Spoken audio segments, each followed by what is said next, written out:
This little video will just show you how to get into soundtrap.com. The first thing we'll do is go into our browser and log on to soundtrap.com. I'm already logged in, as you can see, but you'll be able to do that by going to the link of soundtrap.com/edu, and then you'll just be able to use your Google credentials. That'll help you get in, and you'll be all sorted from there. Once you get into Soundtrap, you'll see you'll come to a home screen that looks like this, and you'll enter the studio by clicking that purple button on the left top of your screen.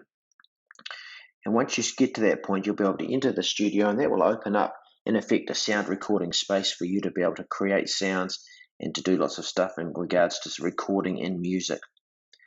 Once you get into Soundtrap, it starts to load, and it will load in your project. You'll choose, in this case, because we're creating a soundscape, you'll choose music as your template that you'll use.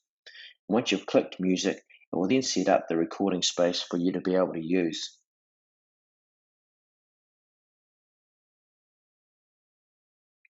We're now in there, and you can see that up on your top right hand side there's a little couple of quavers there, and they are in fact the loops. When I click that, my loop library will come out, and you can choose, for instance, a crowd cheering, and you can see it'll give you lots of different sound effects. You can preview them on that side panel by having a wee listen to them, or you can drag them in, which we can do in this case. We can just drag it across into that first track and drop it in.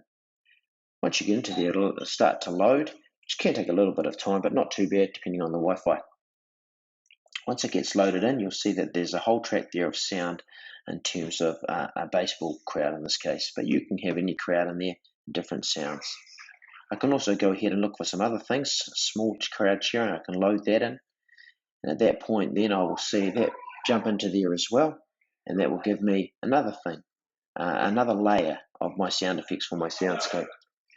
You'll see then I can also split that region, so I might not like the whole thing, so I drop that in there, and I can split the region, and that will allow me to delete part of it so that I can get different layers and different sound effects going in. That is the way I build up my different sounds that will create my soundscape. In this case, we're looking to get something to do with a crowd from a football match, from maybe an Irish sport that we've been looking at, and that'll allow you to do that. Don't forget to share that link back across to your Google Classroom assignment so we can all see it, and don't forget to save. Good luck.